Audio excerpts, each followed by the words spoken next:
많이 참았던 사람일수록 나를 돌보는 법을 잊게 됩니다. 타인의 기준이 아니라 내 안의 방향으로 살아야 합니다. 흩어진 나를 다시 중심으로 모으고 나를 먼저 바라봐야 합니다. 숲으로 가는 길입니다. 안녕하세요. 반갑습니다. 오늘 추천드리는 책, 오늘부터 나를 위해 울기로 했다. 저자 박성만, 출판은 추수밭입니다. 저자는 중년의 삶과 감정을 오래 들여다본 심리치료사입니다. 책 속에 자주 등장하는 당신이라는 표현은 상담자가 만나는 내담자를 가리킵니다. 내담자와 상담자의 구분이 조금 모호하게 느껴질 수 있어서요. 그래서 각 파트의 시작은 내담자의 이야기라고 보시면 됩니다. 저자가 전달하려는 핵심은 자기 돌봄입니다. 무엇이 나를 버티게 했는지, 어디서부터 내가 나를 잃었는지를 함께 살피며 그들의 마음을 꺼내어 들여다봅니다. 남을 위해 살아온 삶이 정말 그 사람을 위한 것이었을까요? 라는 질문을 남깁니다. 착한 사람, 좋은 엄마, 성실한 아내, 헌신적인 딸, 그렇게 살아온 삶이 정말 나를 위한 길이었을까요? 그리고 그렇게까지 살아온 삶에 정작 상대는 만족했을까요? 저자는 이렇게 이야기합니다. 이제는 나를 위해 살아도 된다고요. 그건 이기적인 게 아니라 오래 눌러두었던 내 감정을 다시 꺼내주는 일이라고요. 책에는 원형이라는 단어가 여러 번 반복됩니다. 이게 책에서 말하는 원형을 이해하고 넘어가야 내용을 이해하기가 좋아서요. 짧게 말하면 원형이란 삶의 어딘가에서 나를 조용히 끌어당기는 힘, 오래전부터 내 안에 자리 잡고 있던 방향 감각 같은 겁니다. 그러니까 우리가 겪는 갈등이나 상처, 혼란도 사실은 그 원형이 보내는 작은 신호일 수 있다고요. 이 책은 그 목소리를 듣는 연습이자 내가 진짜 원하는 삶으로 가는 길을 찾는 이야기입니다. 누군가의 기대에 맞추어 살다 보면 나를 바라보는 시선은 자꾸 흐려집니다. 괜찮은 척, 안 힘든 척 하다 보면 진짜 내 감정은 갈 곳을 잃고 맙니다.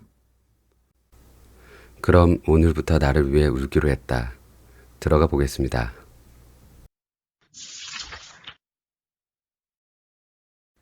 더는 착하게 살고 싶지 않습니다.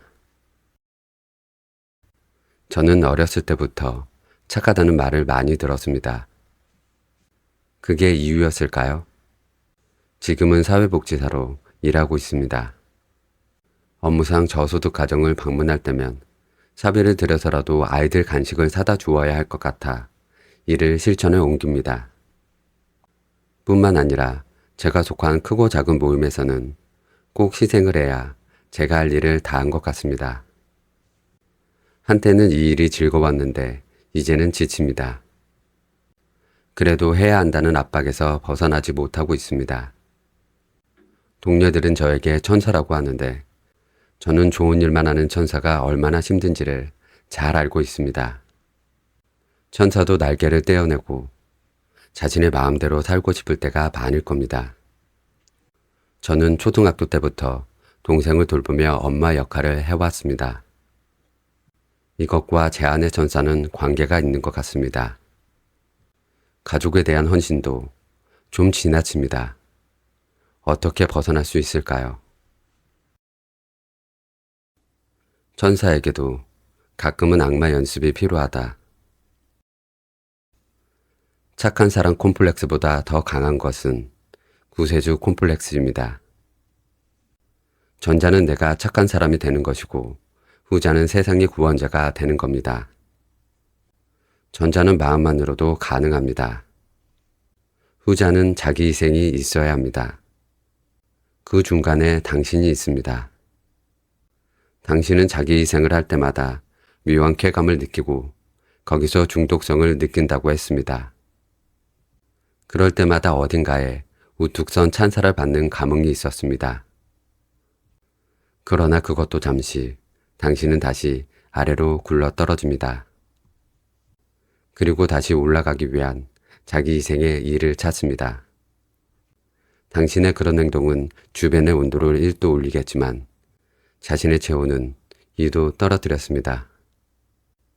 만약 세상에 당신 같은 사람이 30%가 넘는다면 70%는 거기에 서서히 동화될 것입니다.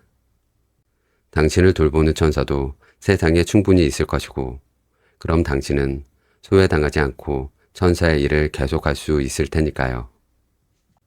그러나 실제로 천사 같은 사람의 비율은 3% 정도에 불과합니다. 당신이 지금까지 살아온 삶에 경의를 표합니다. 당신 덕분에 위로받고 일순간이라도 기뻤던 사람들은 많습니다. 당신은 천사입니다. 그러나 천사도 가끔은 악마 연습을 해야 현명한 천사가 됩니다. 악마를 모르고는 천사도 될 수 없습니다. 지금 그 시간이 다가왔습니다. 무조건적인 희생은 자기 만족일 뿐. 중년 이전에는 열정만 있으면 자기 신념을 실천할 수 있습니다. 중년 이후에는 이 일이 헌신할 가치가 있는지, 또한 자신에게 맞는 것인지 되묻습니다. 아무리 좋은 일이라도 자신에게 해가 된다면 멈추어야 합니다. 나에게는 해가 되면서 남에게는 득이 되는 일, 하늘은 그런 일이 계속 일어나는 것을 원치 않습니다. 남은 이익이고 나는 손해라면 그 일은 결코 선한 일이라고 할 수 없습니다. 사람에게는 스스로 희생함으로써 고통스러운 만족을 얻으려는 본능이 있습니다. 남을 위해 희생하였다 하더라도 그 희생은 자기 쾌락을 위한 이기주의일 수 있습니다. 그동안 당신은 타인을 위해 선한 일을 해왔습니다. 지금은 자신을 위한 선한 일을 해야 할 때입니다. 당신의 작은 선행이 타인을 일순간 만족시키기는 해도 그들의 삶을 바꾸어 놓지는 않습니다. 나의 감정을 살펴볼 때가 왔으니 그 일을 좀 줄여 나가야 합니다. 그래야 남은 에너지로 자신에게도 선한 일을 할 수 있습니다. 인정하고 싶지 않겠지만 그 일은 당신의 아동기 콤플렉스를 보상해 주었습니다. 어떤 이유에서든 당신은 엄마가 필요했던 시기에 그의 부재를 느꼈고 먹고 싶은 간식을 마음껏 사 먹지 못했습니다. 그 간식을 나의 아동기와 같은 시절을 겪는 아동들에게 제공하며 기쁨을 얻는 겁니다. 보상 행위는 자신을 만족시킬 수는 있지만 성장을 이끌어내지는 못합니다. 내가 살아야 타인도 살 수 있다. 착한 사람 콤플렉스는 어린 시절에 받지 못한 인정을 받아내려 착한 사람 가면을 쓰는 것을 말합니다. 구세주 콤플렉스는 어린 시절에 받지 못한 돌봄에 대한 보상으로 내가 세상의 엄마가 되려는 것을 뜻합니다. 두 가지는 서로 얽혀 있습니다. 엄마는 모신이라 불릴 만큼 초능력에 가까운 힘이 있습니다. 가족을 위해 모든 에너지를 몰았습니다. 그러다가 중년이 되면 지쳐 모신이 아닌 아이가 되고 싶은 욕망이 생깁니다. 그제야 가던 길을 멈추고 자기를 점검합니다. 그때가 왔습니다. 지금까지는 남의 허기를 채웠습니다. 이제는 자신의 허기를 채울 때입니다. 남편과 아이들은 당신의 과한 돌봄에 짜증을 내기 시작했습니다.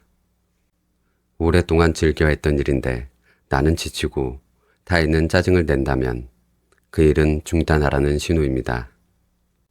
자녀를 향한 무조건적인 희생은 오히려 자녀의 영역에 대한 침범이 되어 자녀의 공격으로 돌아옵니다. 엄마는 그로 인해 상처를 입습니다. 엄마가 그 행위를 중단하지 못하는 이유는 자신의 내면에 있는 상처 입은 어린아이를 분리하여 성장시키는데 실패했기 때문입니다. 더 돌봄을 받아야 했을 어린 나이에 당신은 집안일을 도맡아 하고 동생을 돌보는 엄마 역할을 했습니다. 한창 욕구불만을 발산하며 사춘기 소가리를 해야 할 나이에 소가리를 할 수 없는 동생의 엄마가 된 겁니다. 당신은 당신의 소가리를 들어주고 토닥거려줄 엄마가 필요합니다. 당신은 결핍가정 아이들에게 그런 엄마가 되어줌으로써 상처 입은 당신의 내면의 어린아이를 돌봤습니다. 당신으로 인해 세상은 조금 더 밝아졌습니다. 그러나 지금은 자신의 빛을 충전해야 할 때입니다. 당신이 살아야 타인도 살 수 있습니다. 당신은 물었습니다. 그럼 어떻게 해야 하나요? 어떻게 하란요? 내면의 소리를 들으세요. 어떻게는 방법을 몰라서가 아니라 아직 준비가 덜 됐거나 삶의 태도를 바꾸기가 두려워서 되는 핑계입니다.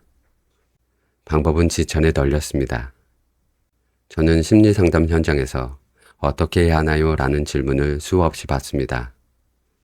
책 한 권만 봐도 어떻게는 다 나와 있습니다. 어떻게를 묻는 사람들은 사실 어떻게를 실행하고 싶어 하지 않습니다. 내가 진실로 원하는 것이 무엇인지 알고 싶다면 내면의 소리를 듣고 그것을 실천에 옮기는 용기를 가져야 합니다. 슬퍼하지 못한 슬픔을 만나야 할 때,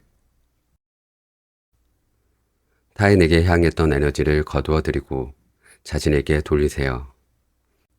남아있는 에너지로 당신 안의 소가리를 만나고 어린 시절에 충분히 슬퍼하지 못한 슬픔을 만나세요.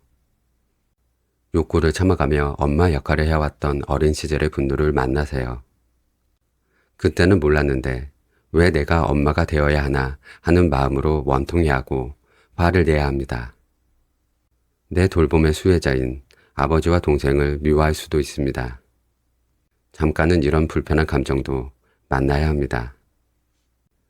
불편한 감정에서 좋은 감정도 나온다는 것을 당신은 이해해야 합니다. 미움이 사랑과 하나인 것처럼요. 이제 때가 왔습니다. 지금 홀로 서기를 하지 않으면 이후의 삶은 강박적으로 변하거나 우울해질 것입니다. 정신 에너지를 외부에서 거두어들여 내면으로 향하는 사람은 누구나 수행자입니다. 중년에는 누구나 수행자가 되어야 합니다. 무의식의 가장 깊은 곳에 있는 원형이 그의 삶을 수행자의 길로 안내합니다. 그래서 칼 융은 내면의 소리를 들으라 했습니다. 내면에서 충만한 자기를 만나기 전에는 외적 선행을 중단하세요. 억압된 소가리는 낯선 감정으로 방출되고 그 자리는 잔잔한 평화로 채워집니다. 의식의 지평은 더 넓어집니다. 그리고 나서야 자기 조절이 가능한 착한 사람도 세상의 엄마도 될 수 있습니다. 그때는 보상이 아닌 소명에서 행위가 나옵니다. 내면의 소리에 귀를 기울이면 내가 정말 무엇을 하고 싶은지 알 수 있습니다. 사람들은 묻습니다. 내면의 소리가 들리지 않습니다. 어떻게 하면 들을 수 있을까요? 하늘이 주신 위대한 능력을 저에게 묻는 것은 어불성설입니다. 바로 그 질문을 한 당사자가 해야 할 노력이 있습니다. 밖의 일은 잠시 중단하고 조금만 더 내면으로 침잠하세요. 하루 30분이라도요. 그 소리를 따를 용기면 충분합니다. 먼저 참된 자기로 살겠다는 열망이 있으면 어떻게는 그에 맞게 주어진다는 것을 당신은 배울 겁니다.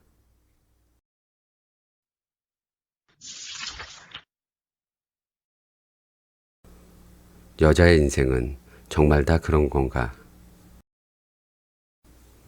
결혼해서 남편 뒷바라지하고 애들 키우고 시부모 모시는 일도 했습니다. 그러다 보니 어느새 나이 50이 훌쩍 넘었습니다. 이제 둘째도 대학에 들어가니 학비라도 보태려 일자리를 찾는데 몸쓰는 일밖에 없습니다. 시대는 달라졌어도 여자의 인생은 그대로인 것 같습니다. 제 엄마도 그렇게 살다 가셨습니다. 행복은 돈에 있지 않다는 말은 가난한 사람이 자기 위안으로 만든 허구인 것 같습니다. 또는 부자가 가난한 자를 달래려 만든 말이 아닌지요. 저는 마음 공부의 필요성을 알고 인생의 목적은 자기 성차림을 인정합니다. 그러나 그것이 다 가난한 나를 위로하는 하나의 방책 같아 씁쓸합니다. 재벌이나 그들의 2세는 영성이냐 하는 책들을 뒤적이며 마음 공부를 하고 있을 것 같지 않습니다. 저답지 않게 갑자기 돈으로 심란해졌습니다. 위로의 말씀을 부탁합니다. 돈에서 자유로워야 진정한 자유를 누린다. 저는 늘 중년이 영적 성장의 중요한 전환점이라고 이야기합니다. 그러나 이런 말을 할 때면 한편으로는 이게 다 부르주아 심리학이 아닌가 하는 회의가 들기도 합니다. 중년 심리학의 대표 주제로 꼽히는 분석 심리학도 부르주아 심리학이란 말을 면하기는 어렵습니다. 당장 막일이라도 해야 의식주가 해결되는 사람, 또는 의식주 자체가 해결이 안 되는 사람, 질병으로 평생 가족의 도움을 받아야 하는 사람도 많습니다. 제가 쓴 중년 심리학 도서에 대한 반응 중에는 이런 말들도 있습니다. 다 필요 없다. 중년엔 돈만 있으면 된다. 배부른 소리 하지 마라. 배부른 소리 맞습니다. 당장 배에서 배고픈 소리가 나는데 한가하게 내적 성장이나 논하고 있을 겁니까?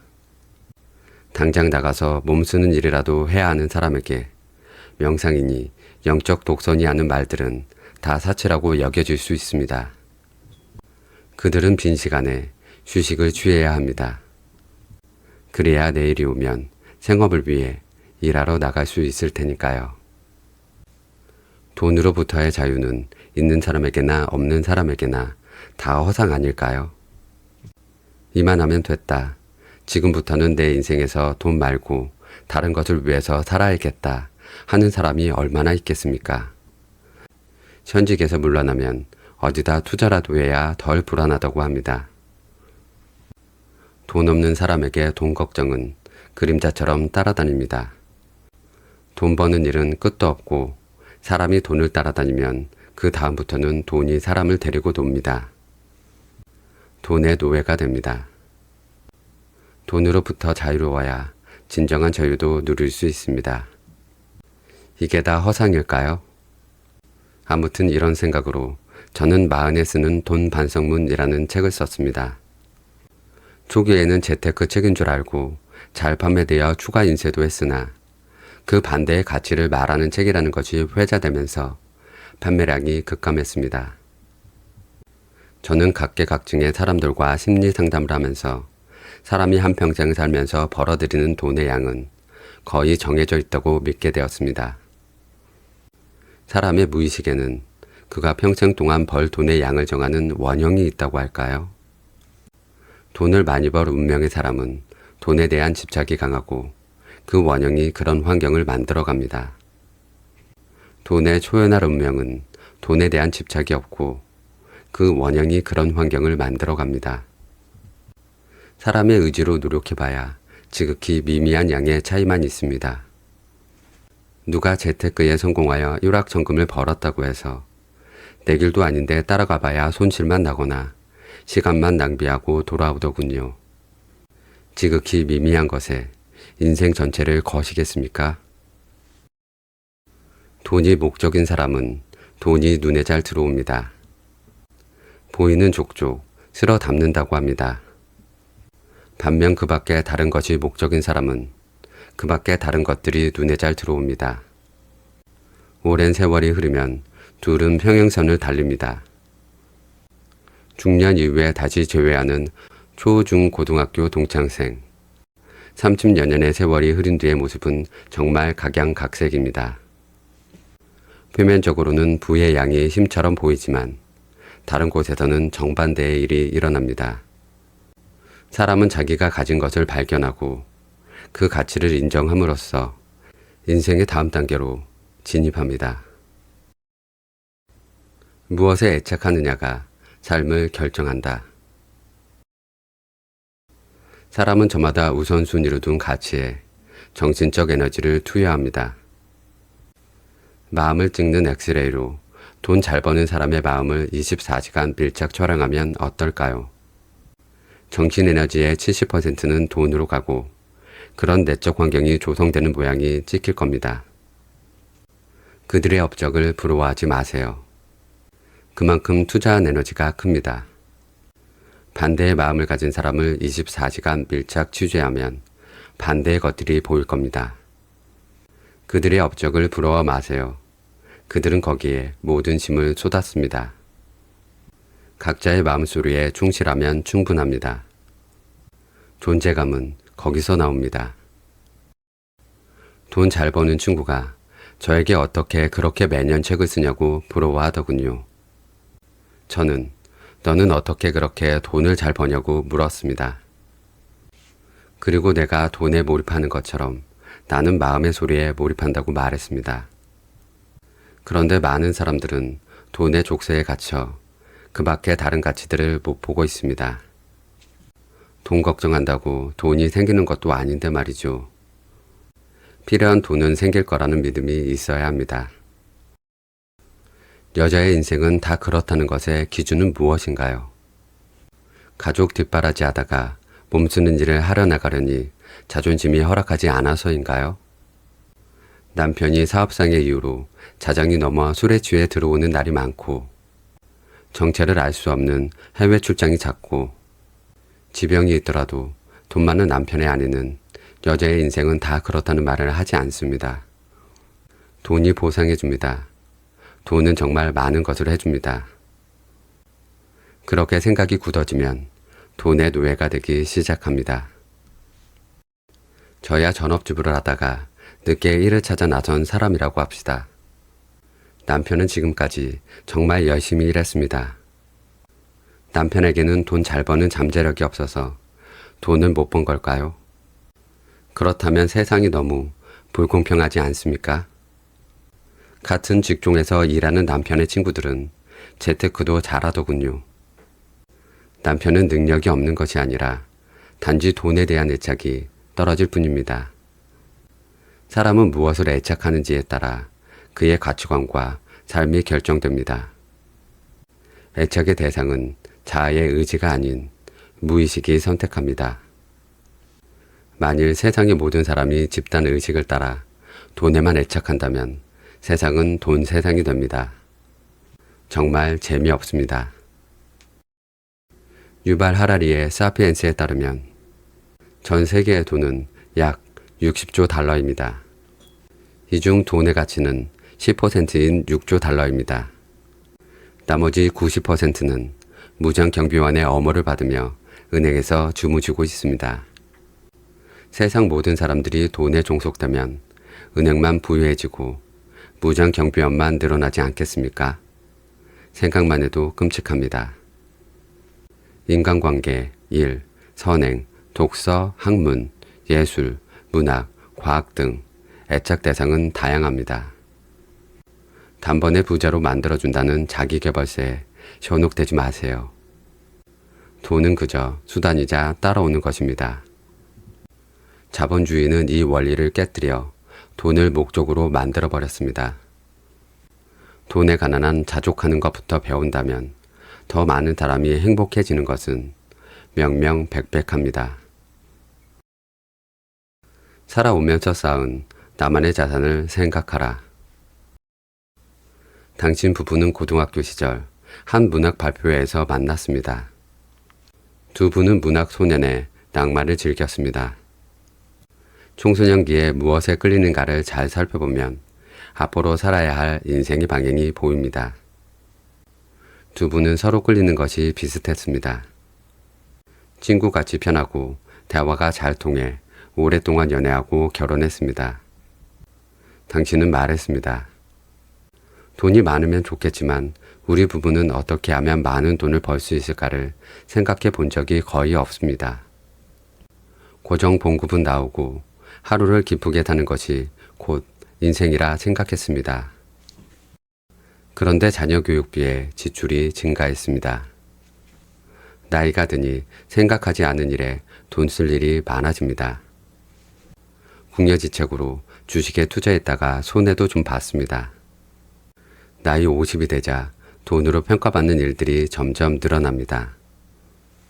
당신은 돈의 거대한 힘에 눌렸습니다. 일거리를 찾아다니면서 중년 여성 재취업의 척박한 현실과 돈의 괴력 앞에 자존감이 무너졌습니다. 돈 많은 남편을 더 풍족하게 사는 동창생 아무개와 비교하니 삶이 비참해졌습니다. 온종일 땀을 흘리며 일해봤자 들어오는 소득은 최저시급. 여자의 인생은 다 이런 건가?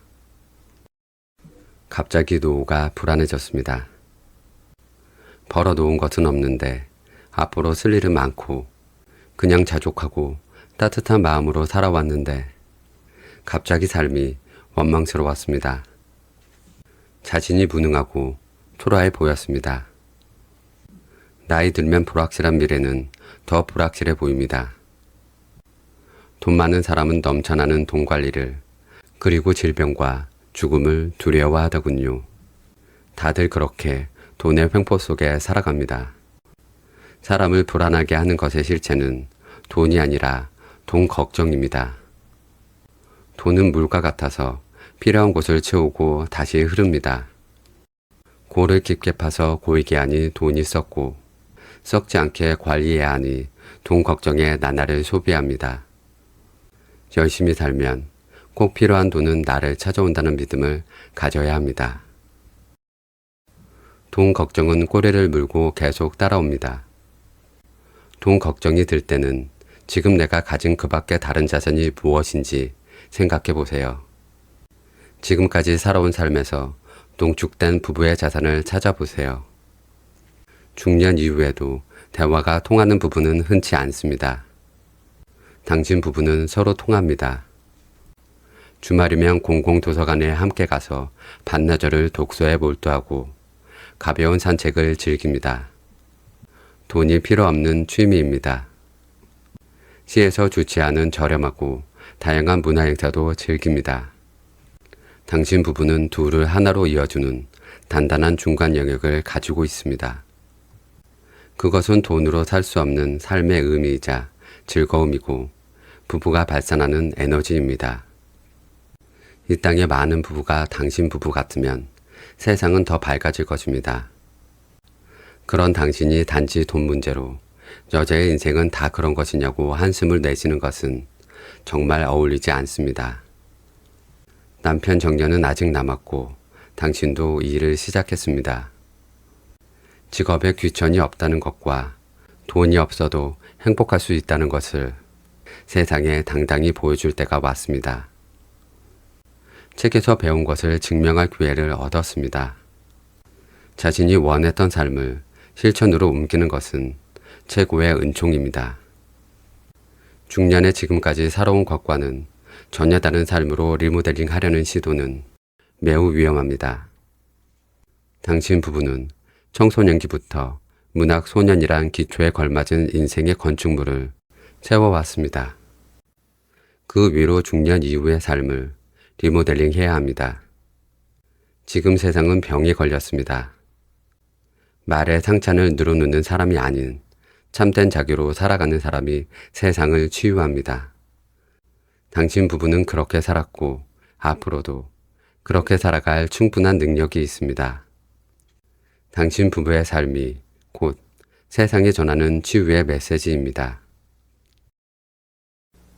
사람은 자신이 원하는 삶을 향해 나아간다. 부모의 부동산을 물려받아 거액의 돈방석에 앉은 사람이 있습니다. 그는 돈이 곧 자기인 것처럼 과시하며 살았습니다. 그러다 돈 문제로 아내와 심각한 갈등이 생겨 이혼했습니다. 자식들도 마음은 아버지를 떠났습니다. 나이 60이 되니 외롭고 모든 게 다 허무했습니다. 그는 말했습니다. 남은 인생은 사회사업을 하고 싶어. 하고 싶은 것과 하는 것은 다릅니다. 그는 가야 할 길을 발견했지만 돈만 알던 이전 삶의 방식이 그를 갈등하게 합니다. 은행과 각종 투자처가 그의 많은 돈을 보관하고 있습니다. 이자에 이자가 쌓여 돈은 계속 늘어나고 있습니다. 그게 다 은행 것이 아니면 누구의 것이겠습니까? 그에게 인생이 이게 아니구나 하는 깨달음이 왔습니다. 그러나 지금까지 베풀지 못하고 살아온 그가 한 번의 깨달음으로 베푸는 자가 될 수 있을까요? 그는 먼저 내적 수양을 해야 합니다. 일찍부터 돈에 눈을 떠서 강남 노른자 땅의 대형 평수 아파트에 살고 고급 외제 승용차를 굴리고 명품을 몸에 휘감고 외로울 때마다 해외여행을 떠나고 고급 식당을 찾아다니는 동창생 아무개와 당신을 비교하지 마세요. 그는 그런 삶을 원했고 당신은 지금의 삶을 원했습니다. 삶은 매일매일 진화합니다. 왜 뒤따라오는 사람을 보고 절망합니까? 신의 사랑은 공평합니다. 신은 돈에 의지하고 살아야 할 사람에게는 돈을 줌으로써 그가 절망하거나 삶을 포기하지 않게 합니다. 반면 돈에 의지하지 않고 자기 삶을 살 수 있는 사람에게는 돈을 주지 않음으로써 돈은 삶의 수단에 불과하다는 것을 세상에 보이십니다. 집단이 추구하는 가치보다는 개인의 가치를 더 중요하게 여긴 당신은 저만치 앞서가고 있습니다. 여자의 인생은 여자의 수만큼 다양합니다.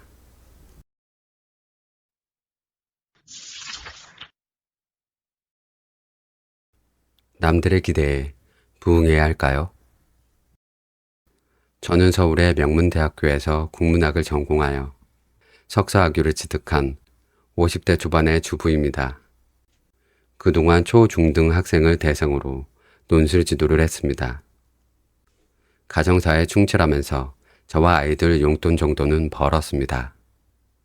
그러나 나이 탓인지 점점 일거리는 줄어들고 아이들에게 들어가는 돈은 늘어났습니다.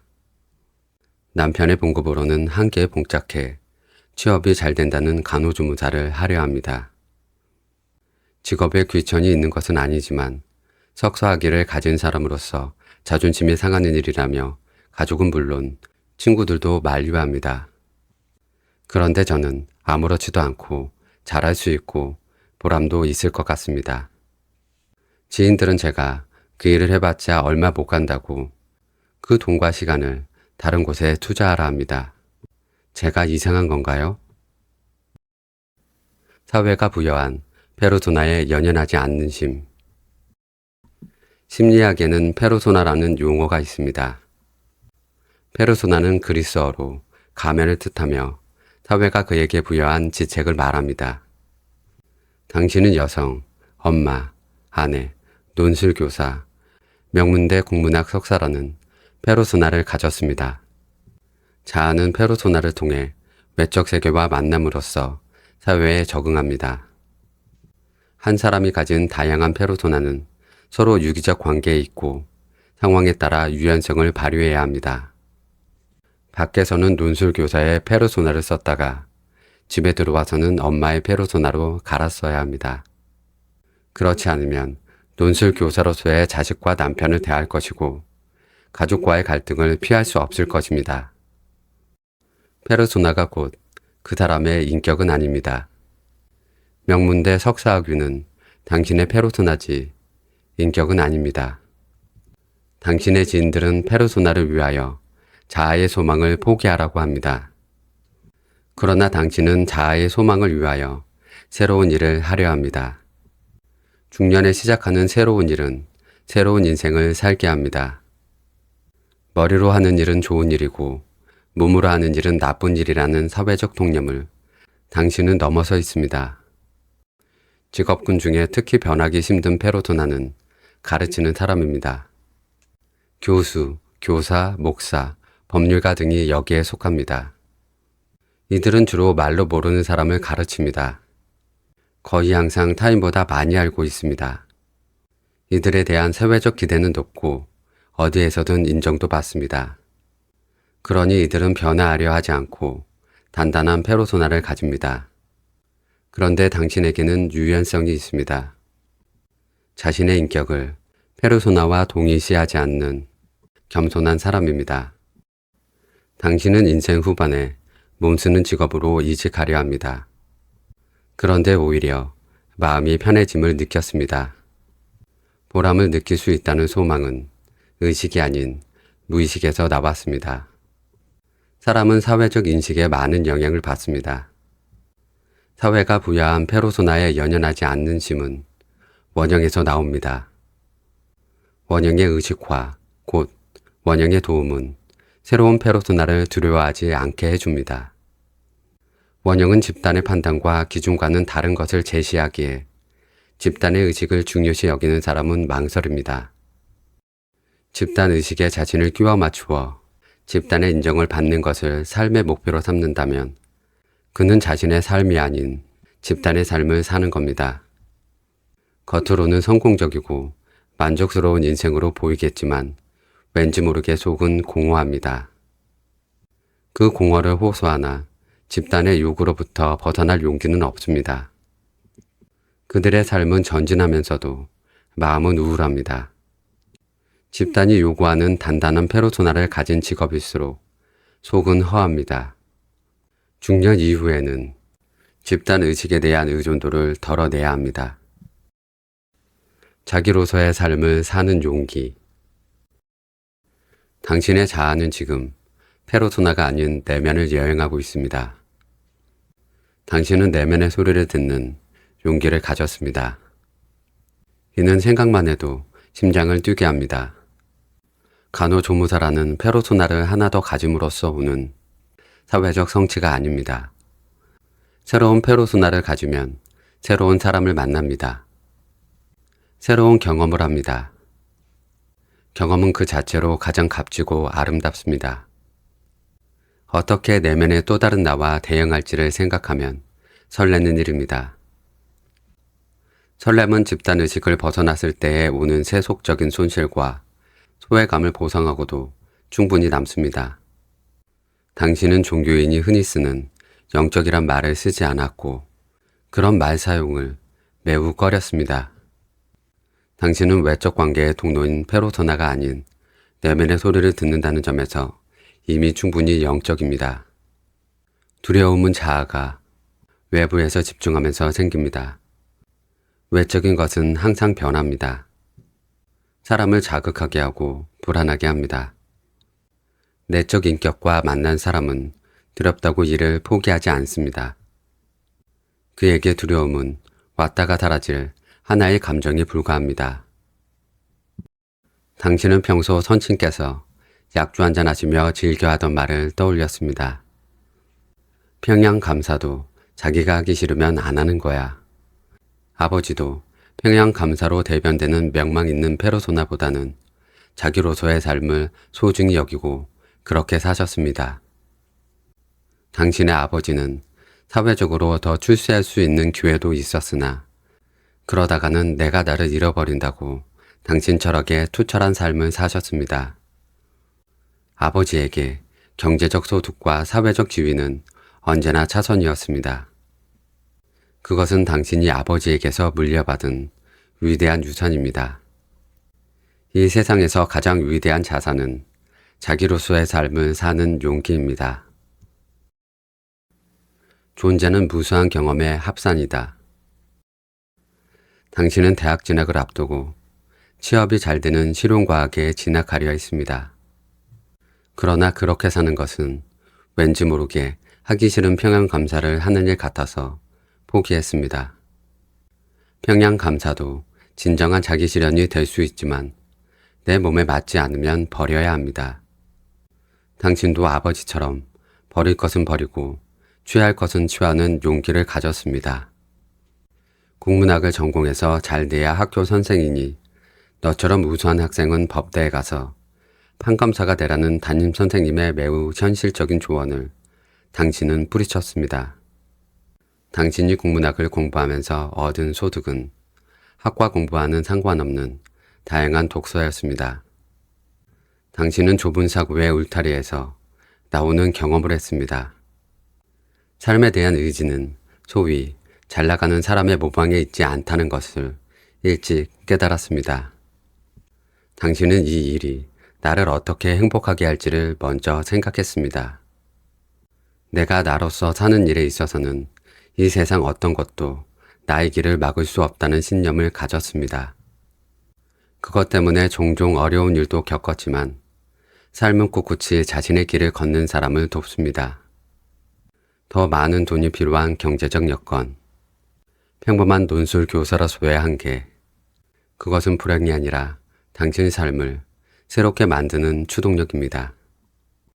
사람이 사는 다양한 환경에서 무엇을 하는지는 중요하지 않습니다. 당신의 자원을 어떻게 사용하여 어떤 존재가 될 수 있는지가 중요합니다. 당신이 간호조무사가 되어 환자를 만나는 일 자체가 중요한 것은 아닙니다. 그 일을 통하여 당신이 어떤 존재가 되는지가 중요합니다. 삶의 마지막에 남는 것은 행함이 아니라 존재입니다. 존재는 무수한 경험의 합산입니다. 결코 하루아침에 이루어지지 않습니다. 당신의 원형은 당신을 간호조무사로 만들려는 것이 아닙니다. 간호조무사라는 외적 통로로 당신의 존재를 새롭게 재발견하려는 겁니다. 지금까지는 강의실에서 말로 지식을 전달하는 정신적인 도움을 주는 일을 했다면 이제부터는 병원에서 환자를 만나 손과 발을 쓰며 신체적으로 힘이 되어주는 일을 합니다. 정반대의 일을 하는 것입니다. 그럼으로써 정반대의 자기를 발견하는 기쁨을 얻습니다. 일을 하다 보면 좌절도 겪겠지만 좌절만큼 사람을 강하게 하는 것도 없습니다. 육지에서 바다 건너에는 무엇이 있을까 동경만 하는 삶보다는 위험을 무릅쓰고 뗏목이라도 만들어 바다 위에 띄우는 것이 진정한 자신을 찾는 길입니다. 오늘의 책은 여기서 덮겠습니다.